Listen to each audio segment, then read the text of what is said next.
ಅಭಿವೃದ್ಧಿ ಅಧಿಕಾರ. ಸ್ವಾಮಿ, ಅಭಿವೃದ್ಧಿ ಅನ್ನೋದು ಮರೀಚಿಕೆಯಾಗಿದೆ. ಅಭಿವೃದ್ಧಿನ ಕಾಣ್ತಾ ಇಲ್ಲ. ಇವತ್ತು ನಮ್ಮ ಬೆಂಗಳೂರು ಡೈರಿಯಲ್ಲಿ 3 ಪ್ಲಾಂಟ್ ಇದಿದೆ. ಏನು? ಐಸ್ ಕ್ರೀಮ್ ಪ್ಲಾಂಟ್ಸ್ ಬಳ್ಳಾರಿಯಲ್ಲಿದೆ, ಹುಬ್ಬಳ್ಳಿಯಲ್ಲಿದೆ, ನಮ್ಮ ಮಂಗಳೂರಿನಲ್ಲಿ ಇದೆ. ಆದರೆ ತಾವು ಇವತ್ತು ಚಿಂತಾಮಣಿಯಲ್ಲಿ ಕೂಡ ಸಹ ಒಂದು ಐಸ್ ಕ್ರೀಮ್ ಫ್ಯಾಕ್ಟರಿಯನ್ನ ಕಟ್ಟಲಿಕ್ಕೆ 50 ಕೋಟಿ ಖರ್ಚು ಮಾಡಿದೆ. ಅವಶ್ಯಕತೆ ಇತ್ತ ಇಲ್ಲ ಅಂತ ತಾವೇ ಅರ್ಥ ಮಾಡ್ಕೊಳ್ಬೇಕು. ಮತ್ತು ಚಿಕ್ಕಬಳ್ಳಾಪುರ ಒಕ್ಕೂಟದ ಏನು ನಿರ್ಮಾಣಕ್ಕೆ ಇವತ್ತು ಟೆಂಡರ್ಗಿಂತ 236 ಕೋಟಿ ಹೆಚ್ಚುವರಿಯಾಗಿ ಪಾವತಿ ಮಾಡಿದ್ರಿ. ಏನು ಚಿಕ್ಕಬಳ್ಳಾಪುರದಲ್ಲಿ ಒಂದು ಮೆಗಾ ಡೈರಿ ಕಟ್ತಾ ಇದ್ರಿ, ಆ ಮೆಗಾ ಡೈರಿಗೆ ನೀವು 236 ಕೋಟಿ ಹೆಚ್ಚುವರಿಯಾಗಿ ಪಾವತಿ ಮಾಡಿದ್ರಿ. ಅದು ವರದಿಯಲ್ಲಿ ಬಂದಿದೆ. ತನಿಖಾ ವರದಿಯಲ್ಲಿ ಏನಾಗಿದೆ? 136 ಕೋಟಿ ಹಣ ದುರುಪಯೋಗ ಆಗಿದೆ. ನೀವು ಆದೇಶ ಮಾಡಿದ್ದಾರೆ. ಏನು?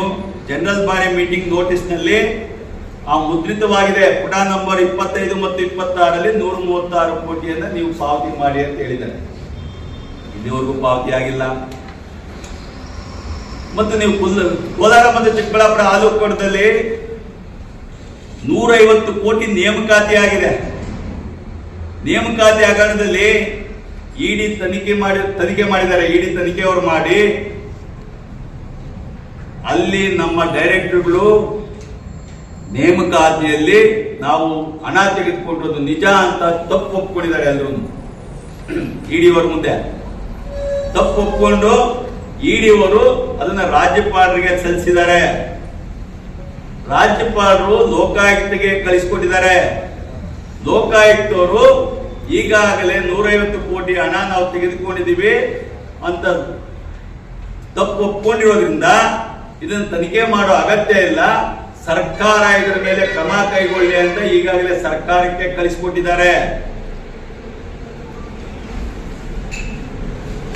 ಅಧ್ಯಕ್ಷರು ಒಕ್ಕೂಟದಿಂದ ಒಂದು ಇನೋವಾ ಕಾರ್ ಪಡೆದಿದ್ದಾರೆ. ಅವ್ರದ್ದು ಫಾರ್ಚುನರ್ ಇದೆ, ಅವ್ರ ಮಗನದು ಕಾರ್ ಇದೆ. ಸರ್ವೀಸು ಡೈರಿ ಅಕೌಂಟ್ ಅಲ್ಲಿ ಆಗ್ತಾ ಇದೆ. ವರ್ಷಕ್ಕೆ 2 ಸಲ ಟೈರ್ಗಳು ಟ್ಯೂಬ್ಗಳು ಚೇಂಜ್ ಮಾಡಿದಿರಿ.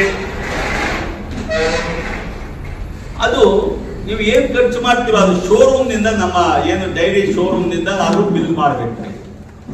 ನೇರವಾಗಿ ನಿಮ್ಮ ಖಾತೆಗೆ ಹಣ ಪಾವತಿ ಮಾಡಿದ್ದಾರೆ ಡೈರಿಯಿಂದ. ನೀವು ಶಾಸಕರಾಗಿದ್ದುಕೊಂಡು, ನಮ್ಮ ಜನಪ್ರತಿನಿಧಿಯಾಗಿದ್ದುಕೊಂಡು, ನೀವು ಬಡವರ ಶಾಸಕರಾಗಿದ್ದುಕೊಂಡು, ಈ ತಾಲೂಕಿನ 50,000 ಜನ ವೋಟ್ ಹಾಕಿರುವಂತಹ ಜನರ ಪ್ರತಿನಿಧಿಯಾಗಿ ನೀವು ಶಾಸಕರಾಗಿ ಸರ್ಕಾರದಿಂದ TADA ಪಡಿತೀರಿ, ಡೈರಿಯಿಂದ TADA ಪಡಿತೀರಿ.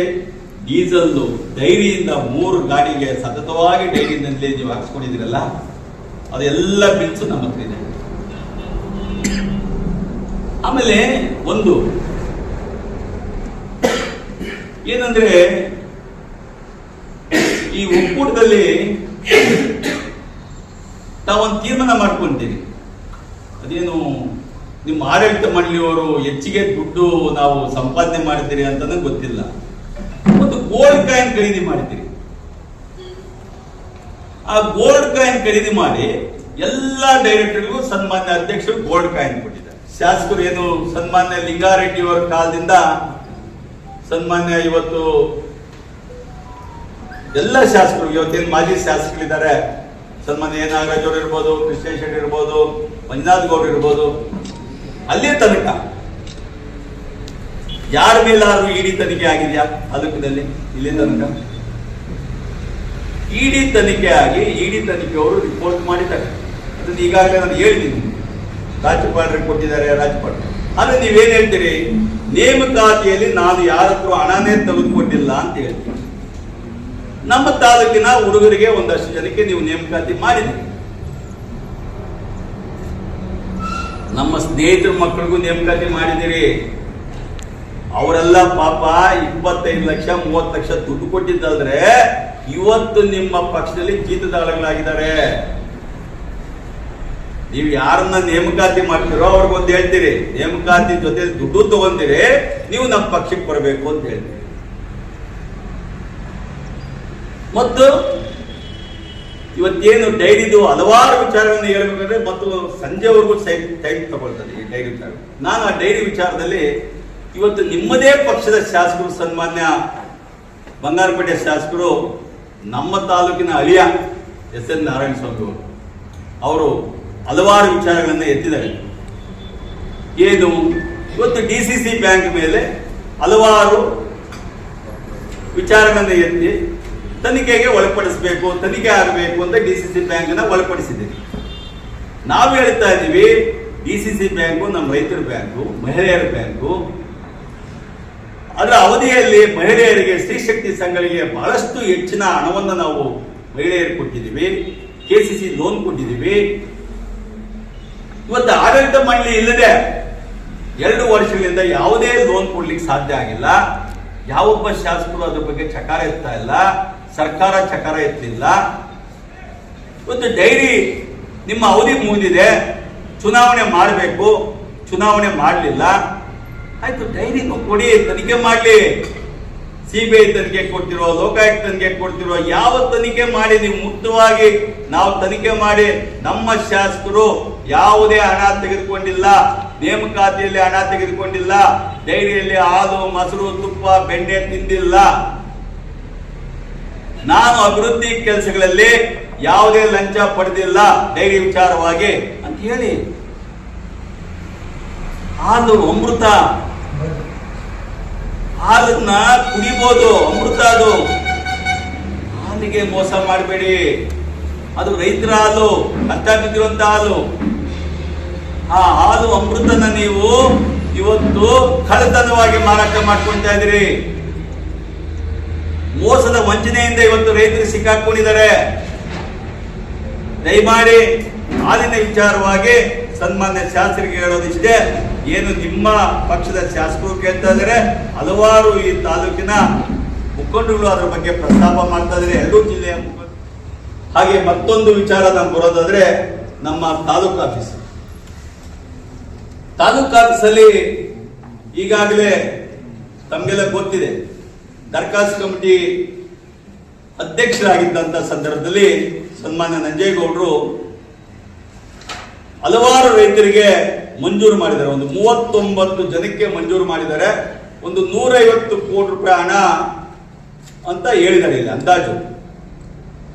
ಸನ್ಮಾನ್ಯ ಹರ್ಷ ಗುಪ್ತಾ, ಸನ್ಮಾನ್ಯ ತಹಸೀಲ್ದಾರ್ ಆಗಿದ್ದಂಥವ್ರು ಹಿಂದಿನ ಅವಧಿಯಲ್ಲಿ ನಾಗರಾಜ್ ಅವರು, ಅವತ್ತಿನ ಅವಧಿಯಲ್ಲಿ ಸನ್ಮಾನ್ಯ ಅಧ್ಯಕ್ಷರು ನಂಜೇಗೌಡರು. ಆ ಒಂದು ನಾನು ಎಲ್ಲ ಬಹಳಷ್ಟು ನೋಡಿದೆ, ಎಲ್ಲವನ್ನೂ ಟಿಕ್ ಮಾರ್ಕ್ ಮಾಡಿದ್ದೀನಿ. ಯಾರ್ಯಾರು ಅಂತ ಸತ್ತಿರಂತವರ ಹೆಸರಿನಲ್ಲಿ ಮಂಜೂರು ಮಾಡಿದಿರಿ. 2 ವರ್ಷ 3 ವರ್ಷ ನೀವೇನು ಪಟ್ಟಿಯಲ್ಲಿ ಹಾಕಿದಿರಿ, ಈ ಪಟ್ಟಿಯಲ್ಲಿ ಹೇಳ್ತದೆ ಹರ್ಷ ಗುಪ್ತಾ ಅವರು 27/11/2019 ವರದಿ ಕೊಟ್ಟಿದ್ದಾರೆ. ಆ ವರದಿ ಪ್ರಕಾರ ಹೇಳ್ತಾರೆ, ನಾರಾಯಣಪ್ಪ ಬಿನ್ ಮುನಿಯಪ್ಪ 1 ಎಕರೆ 39 ಎಕರೆ ಮಂಜೂರು ಮಾಡಿರ್ತಾರೆ. 25/10/2004 ಮೃತಪಟ್ಟ ವ್ಯಕ್ತಿಗೆ ಜಮೀನು ಮಂಜೂರು ಮಾಡಿರ್ತಾರೆ. 39 ಜನದು ನ್ಯೂನತೆಗಳಿದೆ. ಒಬ್ಬ ವ್ಯಕ್ತಿನೂ ಸರಿಯಾದ ರಿಪೋರ್ಟ್ ಇಲ್ಲ. ಜಮೀನ್ದಾರ್ ಇದ್ದಂತ ಜಮೀನ್ದಾರಿಗೆ ಜಮೀನ್ ಮಂಜೂರು ಮಾಡಿದ್ದಾರೆ. ಗಂಡ ಸತ್ತೋದ್ರೆ ಅವರ ಮನೆಯಲ್ಲಿರಂತ ಕುಟುಂಬದ ಸದಸ್ಯರ ಹೇಳಿಕೆಯನ್ನು ತಗೊಳ್ಬೇಕು. ಆದ್ರೆ ಹೆಂಡತಿಗೆ ಮಂಜೂರು ಮಾಡಿದ್ದಾರೆ, ಅಮ್ಮನಿಗೆ ಗೊತ್ತೇ ಇಲ್ಲ. ಎಲ್ಲ ಪೇಪರ್ಗಳನ್ನ ತಿರುಚಿ ಯಾರೋ ಒಬ್ಬರಿಗೆ ಭೂಗಳ್ಳರಿಗೆ ಮಾರಾಟ ಮಾಡುವಂತ ವ್ಯಕ್ತಿಗಳಿಗೆ ಮಂಜೂರು ಮಾಡಿದ್ದಾರೆ. ಮಾಲೂರು ತಾಲೂಕಿನ ತಾಲೂಕು ಆಫೀಸಲ್ಲಿ ನಡೀತಾ ಇರುವಂತ ಭೂಗಳ್ಳತನ ಎಷ್ಟು ಮಟ್ಟಿಗೆ ಇದೆ ಅಂದ್ರೆ ನಾವೆಲ್ಲರೂ ಬೆಚ್ಚಿ ಬೀಳುವಂತ ಒಂದು ಸಮಯ ಬಂದಿದೆ. ಇವತ್ತು ನಾವೆಲ್ಲ ವರ್ಗದ ಜನರನ್ನ ಸರಿಸಮಾನವಾಗಿ ನೋಡ್ತೀವಿ ಅಂತ ಹೇಳ್ತೀವಿ, ಸರಿಸಮಾನವಾಗಿ ನಾವು ಅವರಿಗೆ ಅಧಿಕಾರವನ್ನು ಕೊಡ್ತೀವಿ ಅಂತ ಹೇಳ್ತೀವಿ. ಆದ್ರೆ ತಪ್ಪು ಮಾಡ್ಲಿಕ್ಕೋಸ್ಕರ ನೀವು ಒಬ್ಬ ಅರ್ಜನ ವ್ಯಕ್ತಿನ ಇವತ್ತು ದರ್ಖಾಸ್ತು ಕಮಿಟಿ ಅಧ್ಯಕ್ಷರು ಮಾಡಿದ್ರ? ಮಾಡಬೇಡಿ. ಈಗಾಗಲೇ ಬಹಳಷ್ಟು ತಪ್ಪುಗಳನ್ನ ಮಾಡಿ ಹೊರೆ ಹೊತ್ಕೊಂಡು ಇವತ್ತು ನಿಮ್ಮ ಮೇಲೆ ಇವತ್ತು ಇಡಿ ರಿಪೋರ್ಟ್ ಆಗಿದೆ, ಸಿಬಿಐ ರಿಪೋರ್ಟ್ ಆಗಿದೆ, ರಾಜ್ಯಪಾಲರು ಕೊಟ್ಟಿದ್ದಾರೆ ನೋಡಿ. ಸೆಂಟ್ರಲ್ ಬ್ಯೂರೋ ಆಫ್ ಇನ್ವೆಸ್ಟಿಗೇಷನ್ ನೋಡಿ, ಜಾಯಿಂಟ್ ಡೈರೆಕ್ಟರ್, ಹಲವಾರು ಕೇಸ್ಗಳಾಗಿದೆ. ಹಲವಾರು ಜನ ನಿಮ್ಮಲ್ಲಿ ಕೇಸ್ಗಳು ಹಾಕೊಂಡು ಕಾಯ್ತಾ ಇದ್ದಾರೆ, ಯಾವಾಗ ಜೈಲಿಗೆ ಹೋಗ್ತೀರಿ, ಯಾವಾಗ ಜೈಲಿಗೆ ಹೋಗ್ತೀರಿ ಅಂತ. ಅಂತ ತಪ್ಪುಗಳನ್ನು ಯಾಕೆ ಮಾಡ್ಕೊಳ್ತೀರಿ? ಜೈಲಿಗೆ ಹೋಗುವಂತ ತಪ್ಪುಗಳನ್ನು ನೀವ್ಯಾಕೆ ಮಾಡ್ಕೊಳ್ತೀರಿ? ನಮ್ ಜನ ಏನ್ ಮಾಡಿದ್ದಾರೆ? ಶಾಸಕರಿಗೆ ಆಯ್ಕೆ ಮಾಡಿದ್ದಾರೆ, ಒಳ್ಳೆ ಆಡಳಿತ ಕೊಡಿ. ಅದು ಬಿಟ್ಟು ನೀವು ಹೊರಗಿನವರು ಬಂದಿದ್ದಾರೆ, ಹೊರಗಡೆ ಅವರು ಬಂದಿದ್ದಾರೆ ಅಂತ ಹೇಳ್ತೀರಿ. ಒಂದು ಪದನ ಯಾರು ಹೊರಗಡೆ ಹೋದ್ರು? ಈ ತಾಲೂಕಿನ ಜನರ ಸೇವೆ ಮಾಡಬೇಕು ಅಂತ ಯಾರು ಬಂದಿದ್ದಾರೋ ಆ ವ್ಯಕ್ತಿ 24x7 ಜನರಿಗೆ ಸಂಪರ್ಕದಲ್ಲಿದ್ದಾರೆ. ಒಂದಲ್ಲ ಒಂದು ಕಾರ್ಯಕ್ರಮದಲ್ಲಿ ಪ್ರತಿದಿನ ಬೆಳಿಗ್ಗೆ ಆದ ಸಂಜೆವರೆಗೂ ಮಾಲೂರಿನಲ್ಲಿ ಇದ್ದಾರೆ, ಜನರಿಗೆ ಸಿಗ್ತಾ ಇದ್ದಾರೆ. ಮಾಲೂರಿನಲ್ಲಿ ಮನೆ ಮಾಡಿದ್ದಾರೆ, ಮಾಲೂರಿನಲ್ಲಿ ಹೋಟ್ಲ್ ಲಿಸ್ಟ್ ಅವ್ರ ಹೆಸರಿದೆ, ಅವ್ರ ಧರ್ಮಪತ್ನಿ ಹೆಸರಿದೆ. ನನಗೆ ಹೇಳ್ತೀರಿ, ನಾನು ಒಕ್ಕಲಿಗ, ನಾನು ಗೌಡ, ನೀನ್ಯಾಕೆ ಅವರಿಂದ ಓದ್ತಾ ಇದೀಯ? ಹೌದು, ನೀನು ಗೌಡನಲ್ಲ ಅನ್ನೋದು ಹೇಳಿಲ್ಲ. ನಾನು ಗೌಡ ಅಂತ ಹಾಕ್ಬಿಟ್ಟಿಲ್ಲ. ಆರ್ ಪ್ರಭಾಕರ್, ರಾಮಯ್ಯ ಪ್ರಭಾಕರ್, ನಾನು ಒಕ್ಕಲಿಗ ಜಾತಿವನೇ. ಅರೆ ನಿನ್ನಿಂದ ಬರ್ಬೇಕು ಅಂತ ಇದಿಲ್ಲ. ನನಗೆ ಬೈರೇಗೌಡರು, ದೇವರಪ್ಪನವರು ಒಂದು ಸ್ವಲ್ಪ ವಿದ್ಯೆ ಕಲಿಸಿದ್ದಾರೆ. ಬೈರೇಗೌಡರು ಭ್ರಷ್ಟಾಚಾರ ಅಂದ್ರೆ ಎಷ್ಟು ಶಕ್ತಿಯುತವಾಗಿ ಹೋರಾಟ ಮಾಡ್ತಾ ಇದ್ರು, ಆ ಶಕ್ತಿ ನಮ್ಮಲ್ಲಿ ಸ್ವಲ್ಪ ಇದೆ. ನಾವು ಯಾವತ್ತೂ ರೈತರ ಮಕ್ಕಳು, ಅನ್ನ ಹಾಕುವಂತ ಜನ, ದುಡಿಮೆ ಮಾಡಿ 4 ಜನಕ್ಕೆ ಅನ್ನ ಹಾಕ್ತಿವಿ. ಯಾವತ್ತು ಇನ್ನೊಬ್ರು ಜೋಬಿಂದ ಎತ್ಕೊಳ್ಳುವಂತ ಕೆಲಸ ನಾವು ಮಾಡಬಾರ್ದು. ನಮ್ಮ ಸನ್ಮಾನ್ಯ ಶಾಸಕರಿಗೆ ಇದೆ. ಈ ತಾಲೂಕಿನ ಯಾವುದೇ ಒಬ್ಬ ವ್ಯಕ್ತಿ ತಾಲೂಕು ಆಫೀಸ್, ಪೊಲೀಸ್ ಸ್ಟೇಷನ್, ಯಾವುದೇ ಇಲಾಖೆಗಳಿಗೆ 27 ಇಲಾಖೆಗಳಿಗೆ ಬಂದ್ರು ಕೆಲಸ ಆಗುವಂತ ಸಿಚುವೇಶನ್, ಕೆಲಸ ಆಗುವಂತ ಒಂದು ಇದೆಯಾ? ಪೊಲೀಸ್ ಸ್ಟೇಷನ್ಗೆ ಹೋದ್ರೆ ದುಡ್ಡು ಕೊಡ್ಬೇಕು, ತಾಲೂಕು ಆಫೀಸ್ಗೆ ಹೋದ್ರೆ ದುಡ್ಡು ಕೊಡ್ಬೇಕು. ತಹಸೀಲ್ದಾರ್ಗೆ ನೀವು 1 ಕೋಟಿ ರೂಪಾಯಿ ಹಣ ತಗೊಂಡು ತಹಸೀಲ್ದಾರ್ ಹಾಕಿದ್ರೆ ಅವ್ರಿಗೆ ಏನ್ ಕೆಲಸ ಮಾಡ್ತಾರೆ? ಒಬ್ಬ ಆರ್ಐಗೆ 50 ಲಕ್ಷ ಫಿಕ್ಸ್ ಮಾಡಿದ್ದೀರಲ್ಲಪ್ಪ, ಯಾಕೆ ಕೆಲಸ ಮಾಡ್ತಾರೆ? ಒಂದು ಟೌನ್ ಪ್ಲಾನಿಂಗ್ ಅಲ್ಲಿ ಇವತ್ತು ಒಂದು ಮಂಜೂರಾತಿಗೆ ಹೋದ್ರೆ ಎಷ್ಟು ಹಣ ಕೊಡ್ಬೇಕು? ಚದರಡಿಗೆ ಫಿಕ್ಸ್ ಮಾಡ್ಬಿಟ್ಟಿದ್ದೀರಿ, ಚದರಡಿಗೆ ಇಷ್ಟು. ಯಾವುದ್ರಲ್ಲಿ ಹಣ ತಗೊಳ್ತಾ ಇಲ್ಲ ಹೇಳಿ? ಇಂಥದ್ರಲ್ಲಿ ನಾನು ಹಣ ತಗೊಳ್ತಾ ಇಲ್ಲ ಅಂತ ಹೇಳಿ ನೀವು ಮಾರಮ್ಮನ ದೇವಸ್ಥಾನದ ಪ್ರಮಾಣ ಮಾಡಿ. ಆ ಇಲಾಖೆಗೆ ಹೋದ್ರೆ ಆದ್ರೂ ಹೋಗಿ ನಮಸ್ಕಾರ ಮಾಡಿ, ಅಣ್ಣ ನೀನು ಹಣ ತಗೊಳ್ತಾ ಇಲ್ಲಂತೆ, ಕೆಲಸ ಮಾಡ್ಕೊಂಡ ನಮ್ಮ ಜನ ಕೇಳ್ತಾರೆ. ಅದು ಬಿಟ್ಟು ನೀನು ಭ್ರಷ್ಟ ಆಡಳಿತವನ್ನು ಕೊಡ್ತಾ ಇದೆಯಾ? ಇಲ್ಲಿ ತನಕ ಯಾವುದೇ ಒಬ್ಬ ಶಾಸಕರು ಇಷ್ಟರಿಗೆ ಈ ರೀತಿಯಾದ ಭ್ರಷ್ಟಾಚಾರ ಮಾಡಿಲ್ಲ. ಆದ್ರೆ ನೀನು ವಿರೋಧ ಪಕ್ಷದವ್ರನ್ನ ಯಾಕೆ ಬೈತೀಯ? ನಾವು ವಿರೋಧ ಪಕ್ಷ, ನಾವು ನಿನ್ನ ಆಡಳಿತವನ್ನು ಸರಿಯಾಗಿ ಕೊಡಿಲ್ಲ ಅಂದಾಗ ನಾವು ವಿರೋಧ ಪಕ್ಷದಲ್ಲಿ ಕೆಲಸ ಮಾಡ್ಬೇಕಲ್ಲ. ಜನ ನಮ್ಗೆ 50,000 ಓಟ್ ಕೊಟ್ಟಿದಾರಲ್ಲ, ನಿಮ್ಗೆ 50,000 ಓಟ್ ಕೊಟ್ಟಿದ್ದೀವಿ. ಒಟ್ಟಾರೆ ನೀವು ವಿರೋಧ ಪಕ್ಷದವರಿಗೆ 1,25,000 ಓಟ್ ಕೊಟ್ಟಿದ್ದೀವಿ. ನೀವು ಆ ರೀತಿಯಾದಂತ ಭ್ರಷ್ಟಾಚಾರ ಮಾಡ್ತಾ ಇದ್ದಾನೆ, ಅವನು ತಿಂದು ತೇಗ್ತಾ ಇದ್ದಾನೆ. ಹಾಲು, ಮೊಸರು, ತುಪ್ಪ, ಬೆಣ್ಣೆ ಏನ್ ಸಿಕ್ಕರು ಬಿಡ್ತಾ ಇಲ್ಲ. ನೀವು ಯಾಕೆ ಕೂತಿದ್ರಿ ಅಂತ ನಮ್ಗೆ ಮುಗಿಯಲ್ವ ಯಾರನ್ನ ಯಾಕಿಸಿ? ಅದಕ್ಕೆ ಸ್ವಾಮಿ, ನಮ್ಮದು ಒಂದು ಸಣ್ಣ ಹೋರಾಟ. ಸ್ವಾಭಿಮಾನಿ ಜನತಾ ಪಕ್ಷ, ನಮ್ಮ ಸಂಸ್ಥಾಪಕರು ಸನ್ಮಾನ್ಯ ಉಡಿ ಕುಮಾರ್ ಅವರು, ನಮ್ಮಲ್ಲೂ ನಮ್ಮ ಕಾರ್ಯಕರ್ತರಲ್ಲಿ ಶಕ್ತಿ ಇದೆ. ನಮ್ಮ ವೇದಿಕೆ ಮೇಲೆ ಕೂತಿರುವಂತ ಎಲ್ಲ ಜಾತಿ ವರ್ಗದ ನಾಯಕರು ಇದ್ದಾರೆ. ಈ ತಾಲೂಕಿನಲ್ಲಿ ನಮಗೂ ಇಂಡಿಪೆಂಡೆಂಟ್ ಅಲ್ಲಿ 50,000 ಓಟ್ ಕೊಟ್ಟಿದ್ದಾರೆ. ನಮ್ಮನ್ನು ಗೌರವಿಸವ್ರೆ, ನಮ್ಮನ್ನು ಗೌರವಪೂರ್ವಕವಾಗಿ ಕಾಣಿ. ನಿಮಗೆ ಮಾತಾಡೋದಕ್ಕೆ ಯೋಗ್ಯತೆ ಇಲ್ಲ ಅಂದ್ರೆ ಯಾರಿಗೆ ಯೋಗ್ಯತೆ ಇದೆ ಮಾತಾಡಕ್ಕಾಗಿದ್ರೆ? ವಿರೋಧ ಪಕ್ಷದವರಿಗೆ ಯೋಗ್ಯತೆ ಇಲ್ಲ ಅಲ್ಲ, ಮಾತಾಡಬೇಡಿ ಆ ತರ. ನೀವು ಸತ್ಯವಂತರಾಗಿದ್ರೆ, ನೀವು ಒಳ್ಳೆಯವರಾಗಿದ್ರೆ ನಿಮ್ಮನ್ನು ನಾವು ಪ್ರೀತಿಸ್ತೀವಿ. ಒಳ್ಳೆ ಕೆಲಸ ಮಾಡಿ. ಆ ಹೊಸೂರು ರಸ್ತೆಯಲ್ಲಿ ಏನಾದ್ರು ಓಡಾಡ್ಲಿಕ್ಕೆ ಸಾಧ್ಯ ಆಗ್ತದ? ಈ ತಾಲೂಕಿನಲ್ಲಿ ಯಾವುದೇ ರಸ್ತೆಗಳು ಗುಂಡಿ ಇಲ್ಲದೆ ಇರುವಂತ ರಸ್ತೆ ತೋರಿಸಿ ಸನ್ಮಾನ್ಯ ಶಾಸಕರೇ. ನಿಮ್ಮ ಆಡಳಿತ ಉತ್ತಮವಾಗಿದೆ ಅಂತ ಹೇಳೋದಾದ್ರು ಯಾರು? ಇಡೀ ತಾಲೂಕಲ್ಲಿ 27 ಇಲಾಖೆಗಳು ಉತ್ತಮವಾದ ಆಡಳಿತವನ್ನು ಕೊಡ್ತಾ ಇದ್ದಾವೆ ಅಂತ ಹೇಳೋರಾದ್ರು ಯಾರು? ಮೊನ್ನೆ ಅವತ್ತು ಮಾಸ್ತಿಯಲ್ಲಿ ಸನ್ಮಾನ್ಯ ಮಂತ್ರಿಗಳನ್ನ, ಜಿಲ್ಲಾ ಉಸ್ತುವಾರಿ ಮಂತ್ರಿಗಳನ್ನ ಮತ್ತು ರಾಮಲಿಂಗಾರೆಡ್ಡಿಯವ್ರನ್ನ ಕರ್ಕೊಂಡ್ಬಂದು ಏನ್ ಹೇಳ್ತೀರಿ, ನನಗೆ ಹೋದ ಸಾರಿ ಗುಂಡಿ ಮುಚ್ಚೋದಕ್ಕೆ ಅವಕಾಶ ಕೊಡ್ಲಿಲ್ಲ ಸರ್. ನಾನು ಗುಂಡಿ ಮುಚ್ಚಕ್ ಹೋದ್ರೆ ಇವ್ರು ನನಗಿಂತ ಮುಂಚೆ ಗುಂಡಿ ಮುಚ್ಚಕ್ ಹೋಗ್ತಾರೆ ಸರ್, ಗುಂಡಿ ಮುಚ್ಚಕ್ಕೆ ಅವಕಾಶ ಕೊಡ್ಲಿಲ್ಲ ಅಂತ ಹೇಳಿದ್ದೀರಿ.